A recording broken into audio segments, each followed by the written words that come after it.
একবার এক হুজুরের বাসায় একটা চোর যায় চুরি করার জন্য, গিয়ে পুরা রুম তন্ন তন্ন করে খোঁজে, কিছুই খুঁজে পায় না। হুজুরটা আবার সেটা মনোযোগ সহকারে দেখতেছিল যে চোর এসে তার রুম একদম তন্ন তন্ন করে খুঁজতেছে, কিছুই খুঁজে পায় নাই। তখন সে যখন ঘর থেকে বের হয়ে যাবে, দরজার কাছে যখন গেছে, তখন হুজুর তাকে ডাক দিয়ে বলে যে কি ব্যাপার, তুমি খালি হাতে চলে যাচ্ছ কেন?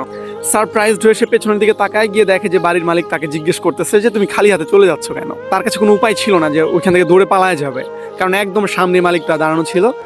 যার কারণে সে না পালিয়ে তখন রিপ্লাই করে যে ঘরের ভিতরে কিছুই পায় না, এই জন্য খালি হাতে চলে যাইতেছি। হুজুরটা তাকে বলে যে তুমি একটু দাঁড়াও, আমি আসতেছি। তারপর সে ভেতরে যায়, ভেতরে গিয়ে একটা মাটির পাত্র নিয়ে আসে যেখানে সে পানি রাখতো মূলত। সেটা চোরের কাছে দেয়, দিয়ে বলে যে এটা তুমি নিয়ে যাও। চোর তখন বলতেছে যে আমি এটা দিয়ে কি করব? তখন উনি বলতেছে যে আমি যা করতাম তুমি তাই করবা। দেন সে বলতেছে যে আপনি কি করতেন?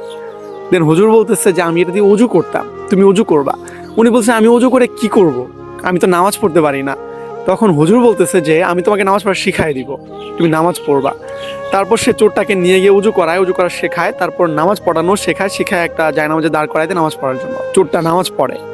নামাজ পড়ার সময় হুজুরটা আল্লাহর কাছে দোয়া করে যে আল্লাহ, এই যে জায়নামাজ পর্যন্ত নিয়ে যাওয়ার ক্ষমতাটা আমার ছিল, আমার কাছে এই শক্তিটুকু ছিল যে ওকে আমি বুঝাই জায়নামাজ পর্যন্ত নিয়ে যাব, এটা আমি করছি, কিন্তু এর পরের শক্তিটুকু আমার হাতে নাই। এই শক্তিটা তোমার হাতে আছে, তুমি চাইলে ওকে হেদায়েত দান করতে পারো।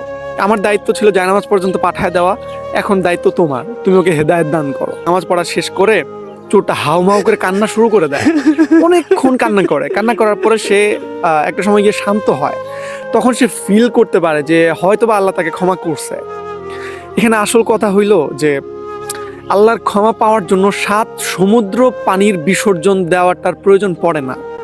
আল্লাহর ক্ষমা পাওয়ার জন্য খাস দিলে আল্লাহর কাছে দোয়া করে 2 ফোঁটা অশ্রু বিসর্জনই যথেষ্ট।